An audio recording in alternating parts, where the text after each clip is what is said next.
What if the secret to success wasn't just talent or hard work, but unshakable confidence?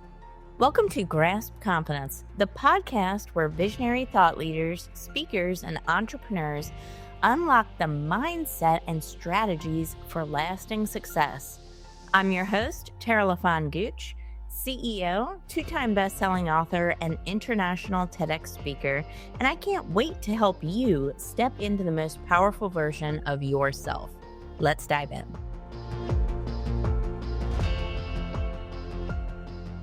What if the leader you're meant to become is already inside of you, just waiting to be unlocked? Today's guest, Sean Olson, has spent over 25 years helping leaders step into their next level of impact and effectiveness. As the CEO of Renergize, named the #1 executive coaching firm in Central Ohio for 5 years straight, he's coached thousands of professionals to elevate their leadership and promotability. He's also the author of This Is How I Roll and host of the Intentional Leader podcast. If you're ready to activate you 2.0, this conversation is for you. Sean, welcome to the show. Sarah, thank you so much for having me. It's a joy to be here with you and just have an awesome conversation about leadership and helping people become the best version of themselves. That's what it's all about, right? I think so many people have such untapped potential within them, Mhm. and they can feel it. They can feel it, Yep. this deep yearning, right? And I call it a spark. People may call it something else, but it's this little spark, yearning, whatever, desire Yeah. that we all have inside of us to become more. But some people don't know what that next step or even if they're capable of it. I Mhm. would love to hear a little bit of that from your perspective. What do you think? Do we have a spark within us?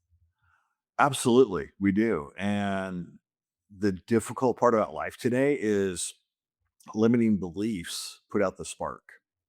And it like Yeah. goes back and forth, right? Like I feel that right now, Tara, and I know there's something inside of me. And then I look in the mirror and I'm like, but I can't. I'm not worthy, or Mhm. people have told me I can't do those things. Those limiting beliefs hold us back from becoming all that we were created to be. And so, what I love about executive coaching, about developing leaders, first off, I feel like my God given gift, one of my great God given gifts, is seeing more in people than they even see in themselves. And so when they may feel or see that spark, I can sometimes actually see the fire inside of them. Ooh. And what I love to do is help them see that for themselves and then help pull it out where they can actualize it. And that's where they become the person they were truly created to be. But I believe everybody has more in them. We were created for a relationship. We were created to do things that are bigger than ourselves individually.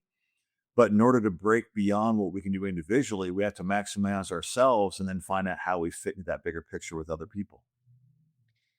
You mentioned something that I'm really passionate about, and that's limiting beliefs. Hmm. Because for years, Yeah. limiting beliefs kind of, controlled my life. And I'll Yeah. be honest, I'll say it. And I think we have limiting beliefs. Sometimes they're subconscious, though. We don't even recognize them as a belief system. We Yeah. think of ourselves as realists. We think of Hmm. ourselves as, not optimist, but realist.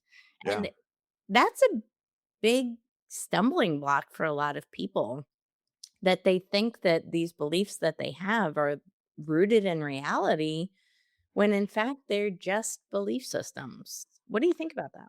They are totally. And the hard part about it is that sometimes it just starts with a word, right? Like Ooh, somebody yeah. says something to me like, you can't, or whatever the case is. So we hear that word, whatever that word is, that word, we begin to create a narrative in our own mind. We don't even realize we're creating the narrative, but we're creating this narrative about what I can't do.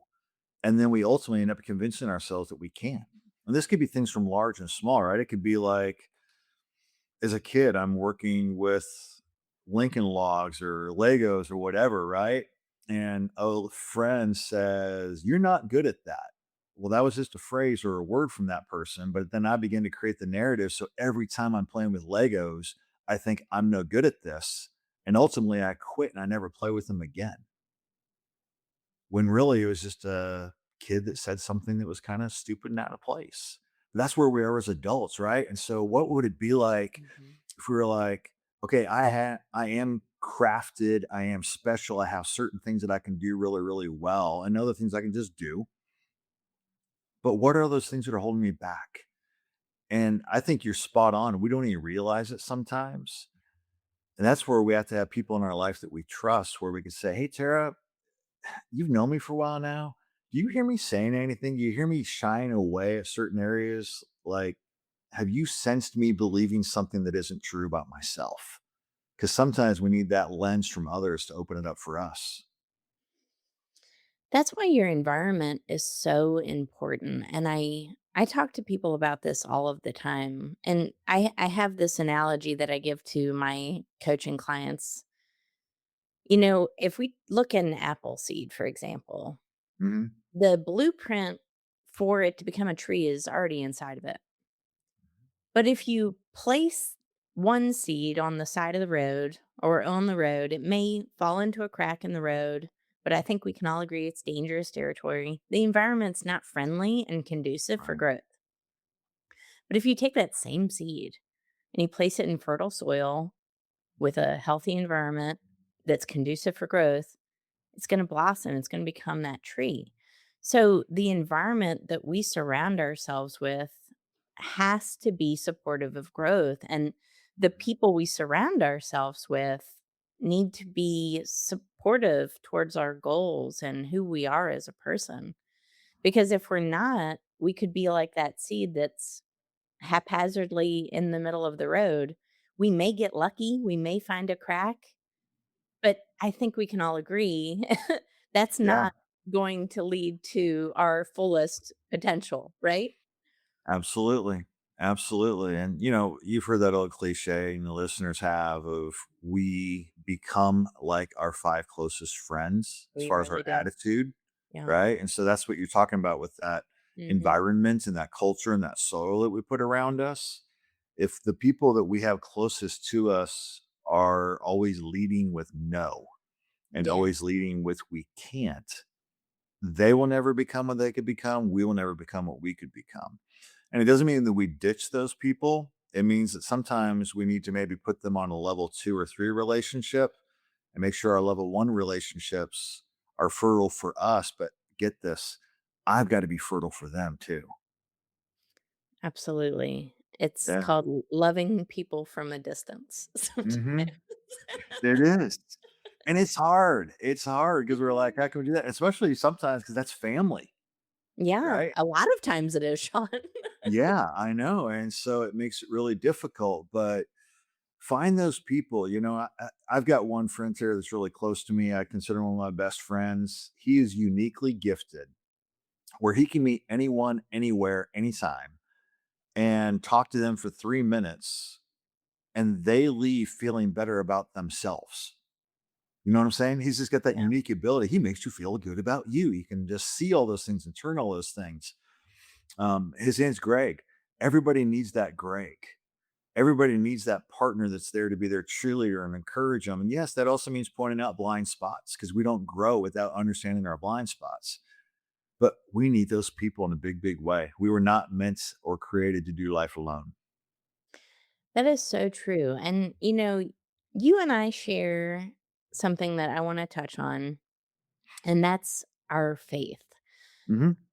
I think this is an integral part of life, of leadership, of becoming the person that really you're designed to be. You mentioned the word designed earlier, Hmm. and that's a very intentional word, so I do wanna Yep. pull that out and bring that out because I do believe that we are all created for a purpose, on purpose, by a creator, a loving creator who designed us for something great, something big. And, going back to our beginning of our conversation, that spark we feel within us, that yearning, that desire was planted there for a reason. So let's talk a little bit about that because the people that listen to this show, they're really yearning to go to the next level of their life and of their leadership. But sometimes they don't understand how to take the next step or how to really obey that calling that they feel deep inside. So if you have any insight on that, I would love Yeah. to hear That is a wonderful loaded question. it. So many different angles around that one. Way to Yeah, go. right? A couple different thoughts on this. First off, that godly aspect of it, right? That, scripture is very plain that he created us and crafted us in the womb.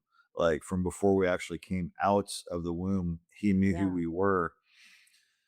He has plans for our life. And what I want people to understand is he did craft us with certain gifts and characteristics that he wants us to maximize for our benefit and the benefit of humanity.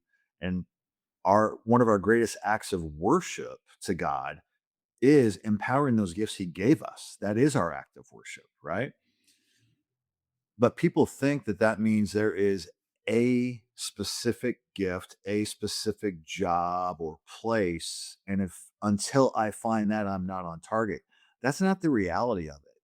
We actually grow with this throughout our life. And Mhm. God gives us moments and opportunities to learn and grow because that sets us up for the next step. And that sets us up for the next step and the next step. And, just really quickly in my life, I grew up in the church. I grew up with multi generations of preachers and ministers and things like that. So it was what was expected of me. And so the first 17 years of my professional life was in ministry as a preacher. And my greatest passion in that was teaching and developing leaders. I learned a ton in that. God used it in different ways. I made so many mistakes that I learned from, as well as we did good things, but I learned where my giftedness was and things like that. When I transitioned out of ministry and into what I do today with executive coaching and leadership development, I know and I can look back and I can say, okay, that experience of ministry crafted me for these different pieces of what I do today. And when I transitioned out of ministry, I went to work at Indiana University and I learned from some incredible people there. And I learned the business side of things that I didn't know. I understood people from my ministry years, but I learned business there. And even today, now I can say all these different things put me to where I am today to do what I'm doing today. But I'm still learning, I'm still growing because I don't know what the next piece looks like today, but I know I'm on the path to that next piece. So I think one of the reasons that oftentimes people stop trying to become the best version of themselves is they think that it is a picture, a very distinct picture of something. No, it's just a pattern of growth throughout your entire life. It's a beautiful journey. It's not a destination. And so when we realize that it doesn't limit us, it actually opens the door for us. I love the way you put that because so many people are concerned with all of the steps, all of the hows, right? To Mhm. get somewhere. Right. And it's not that because if you go that route, you're gonna overthink and overanalyze. It's actually gonna stall you and delay Yeah. you reaching any kind of place that you wanna go. But there really is no destination. It's all about the journey. And as long as you're following growth, Mhm. you're going to sometimes realize that what you thought in the beginning, what you wanted, is actually not what you wanted, and something else even better comes along. Mhm. And that's how it's been for my life. I remember, we were talking about limiting beliefs.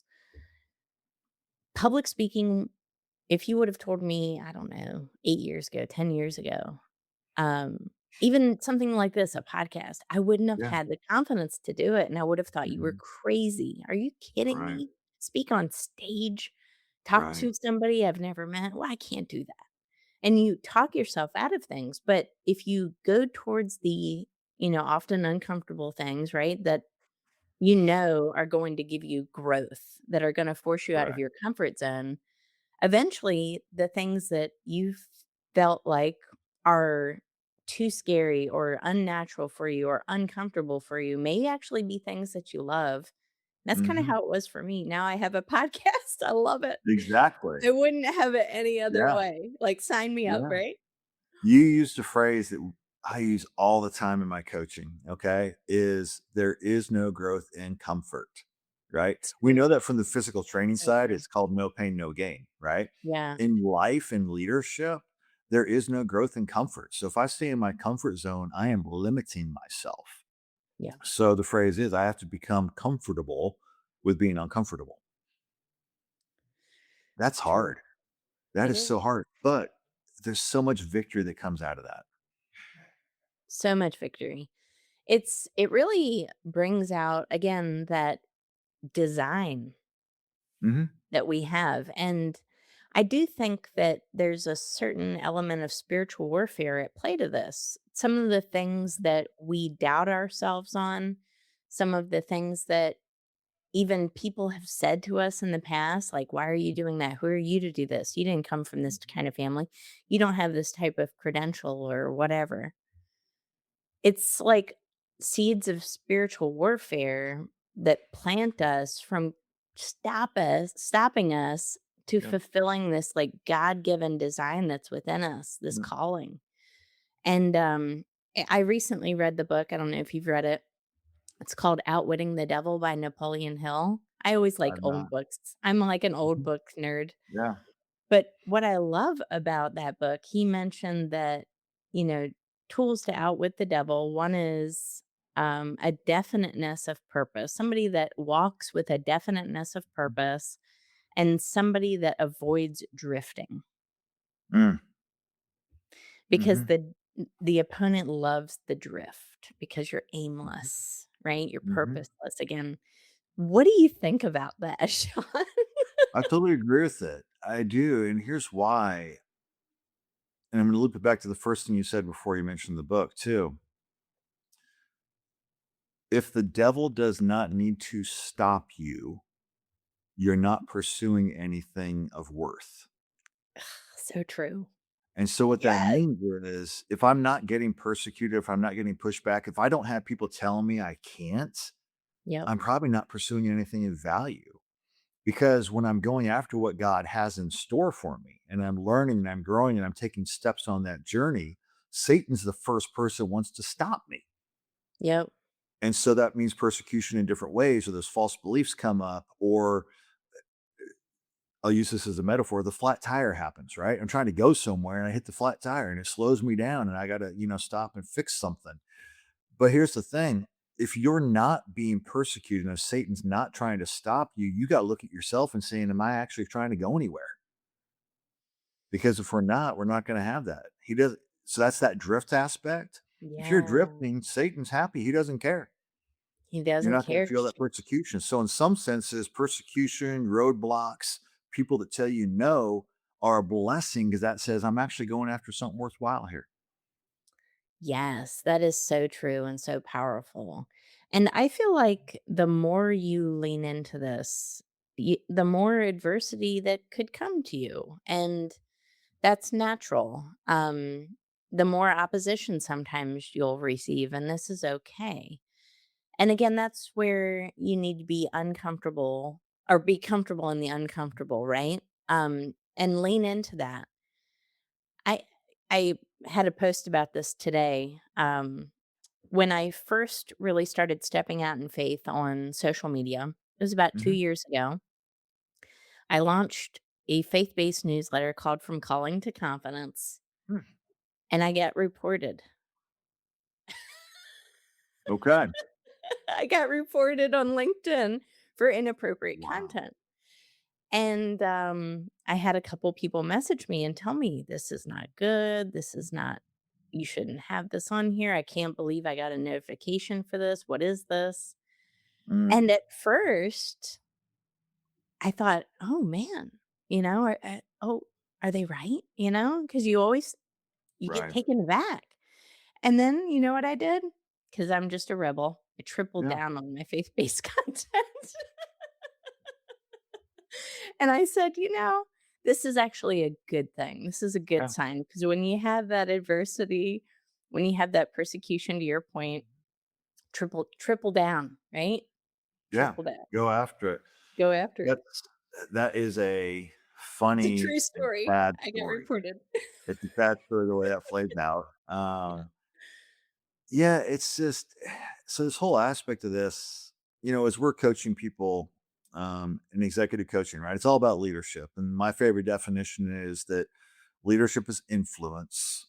Mhm. Influence is behavior. Are you behaving like a leader? Right. So it's Yes. about the behaviors. Okay. Yeah. But so many people that we coach who want to become these great leaders and their organization wants them to grow, they initially look to us as their coach and they're literally like, show me and or tell me what to do.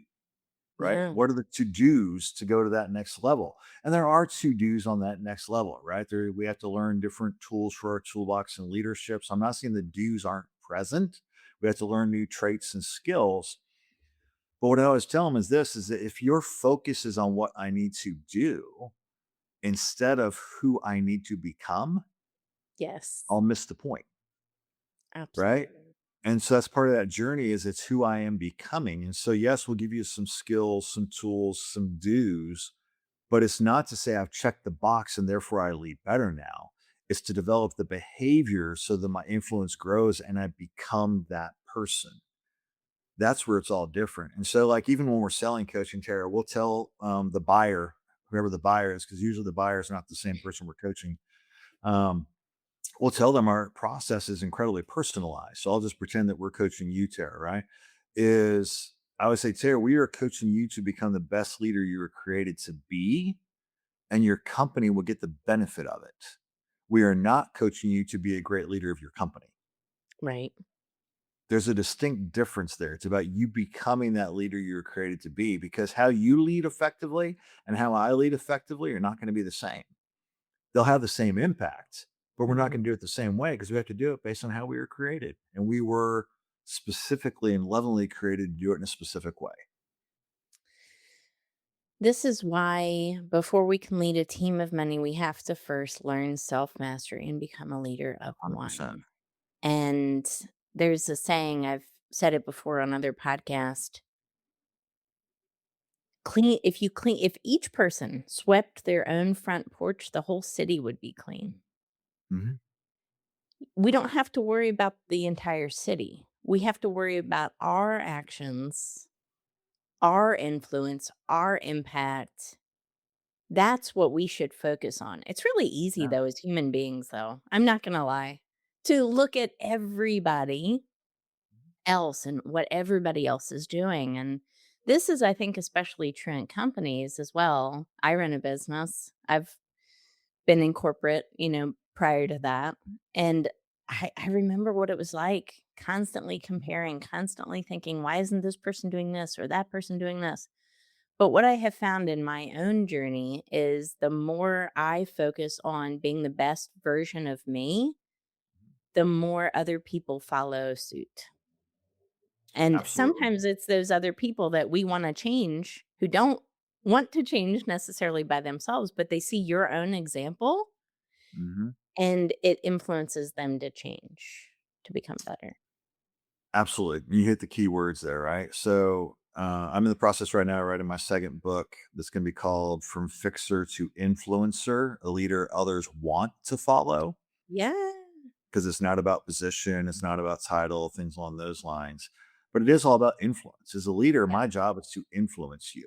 Okay. So I lead people, I manage processes. I don't manage people. If you manage people, you're putting your thumb on them and trying to control what they do. I Yeah. lead people, and leadership is influence. And so I want to influence you to do your job well and manage those processes you're assigned to really well. But I want you to grow and I want you to become the best version of you. And that means you may actually do better than I do at some things in the company, and that's okay. It may mean that you're going to transfer out to a different function in my organization, or you might go to a totally different company because you've grown. That's okay. Because in the end, my investment in you as a leader is to influence you to become the best version of you. It's not for my benefit or the company's benefit, it's for your benefit. That Absolutely. drops the comparison game because I'm not trying to compare myself to anybody else. I'm not trying to be like them because that's who they were created to be, not me. You're actually 9 times out of 10. Here's the crazy part, Tara.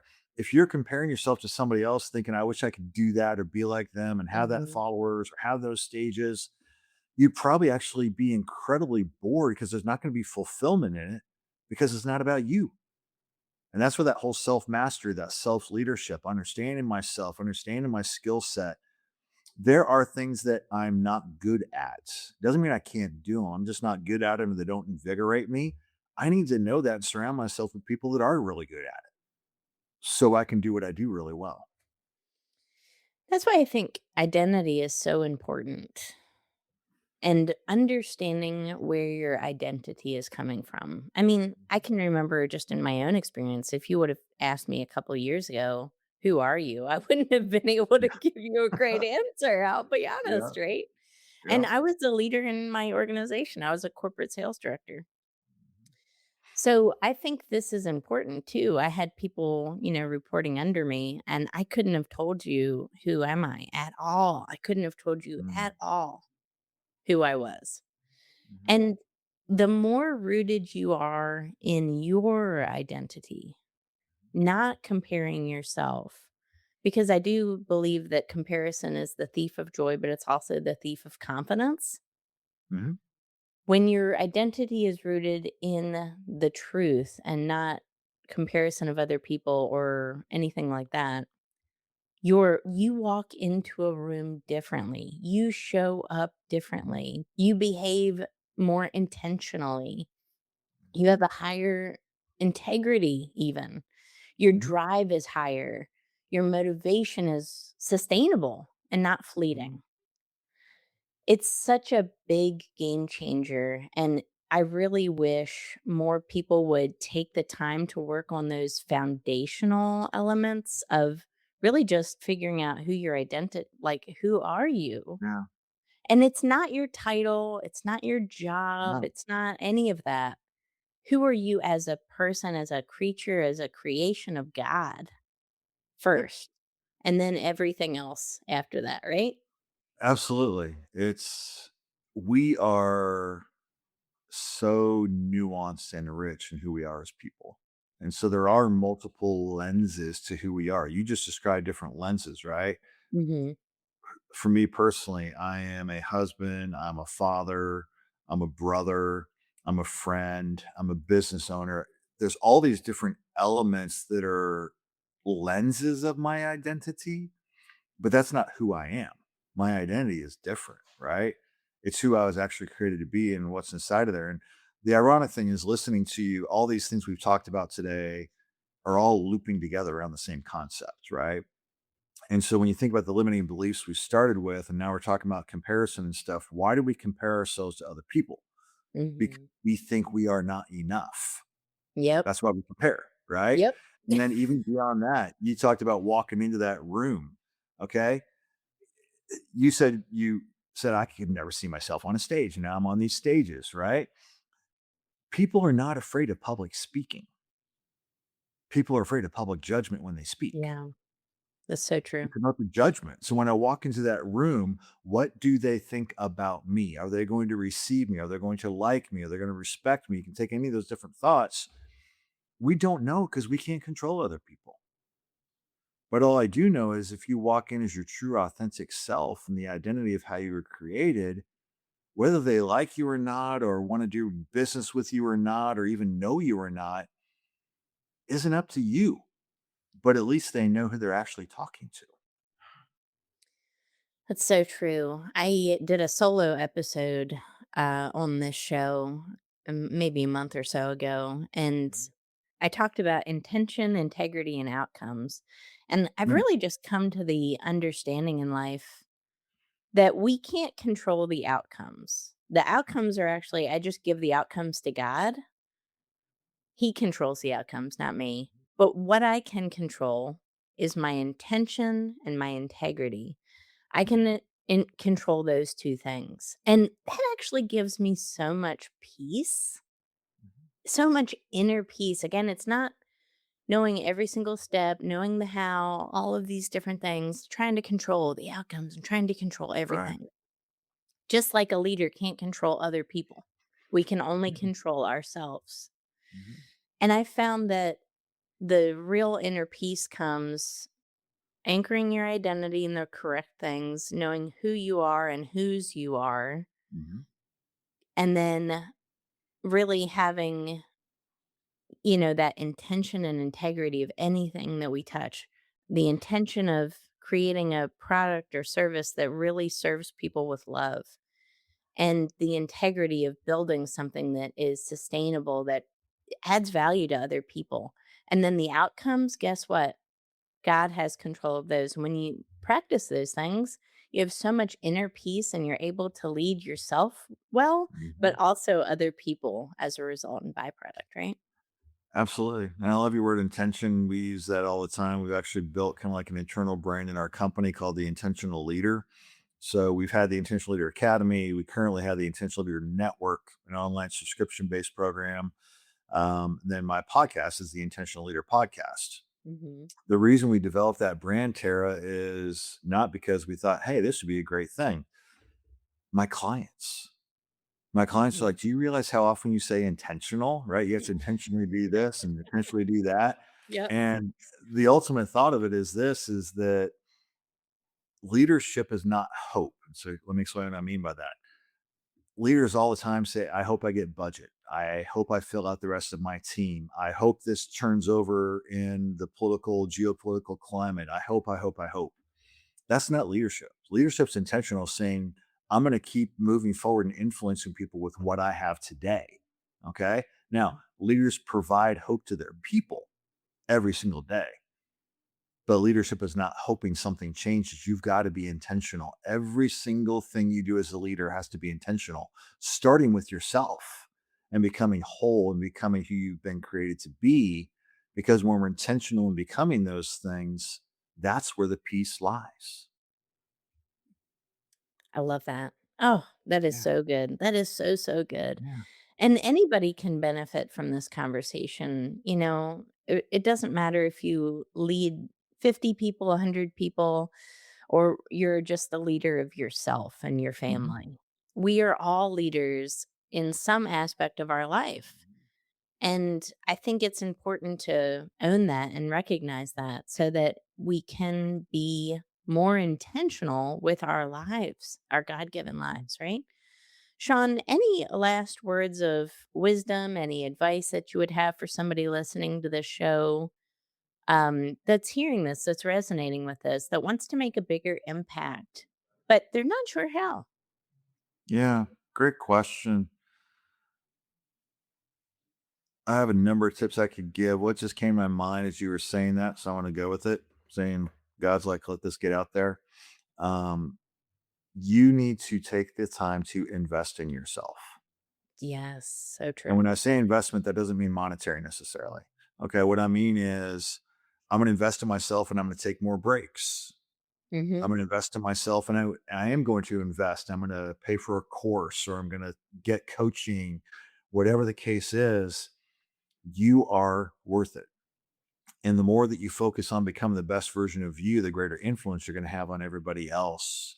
So, my tip that came to my mind is the thing to say is invest in you because you are the greatest investment you can make. I love that. So true. Oh, I love that. Sean, what a great conversation. Thank you so much for being on the Thank show you. today. And thank you for everyone who tuned into this episode of Grasp Confidence Podcast. Guys, leave a review for Sean on Apple. What did you hear him say that changed your mindset today? Let us know in an Apple review so that we can help guide more people to this program and enrich more people's lives. We so appreciate your support. We just celebrated 3,000 reviews on Spotify and growing. Wow. Thank you, Congrats. everybody. Yes, it's amazing. I'm like, is this me? This is my show? I Hmm. can't believe it. So, what an honor and privilege it is to have such an audience, and I don't take it for granted. I love each one of you. Thank you for being a part on this journey with us, and we will catch you on the next episode. Take care.